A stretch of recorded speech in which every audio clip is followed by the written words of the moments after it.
Hola, es un gusto saludarte. En este video te mostraré poco a poco cómo crear una cuenta en DeepSeek, una herramienta de inteligencia artificial. Comencemos. Primero, abre tu navegador de preferencia. En la barra de direcciones escribe deepseek.com, luego presiona Enter. O bien, puedes ingresar a través del enlace que aparece en la descripción. Esto te llevará a la página oficial de DeepSeek. En la parte central de la pantalla verás dos recuadros con opciones. Selecciona Start Now.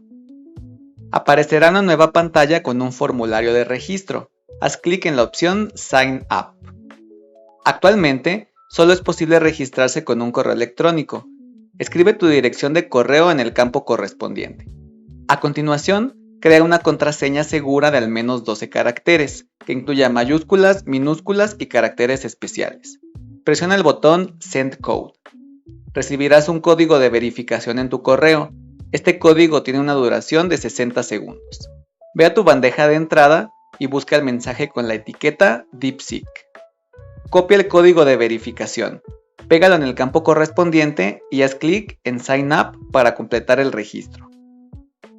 Listo, ya tienes tu cuenta en DeepSeek y puedes comenzar a utilizar la herramienta desde tu computadora o desde la aplicación móvil disponible para iOS y Android. Así de fácil es registrarte en DeepSeek. Espero que este video te haya sido útil. Deja tus dudas en los comentarios y nos vemos en el próximo video. ¡Hasta luego!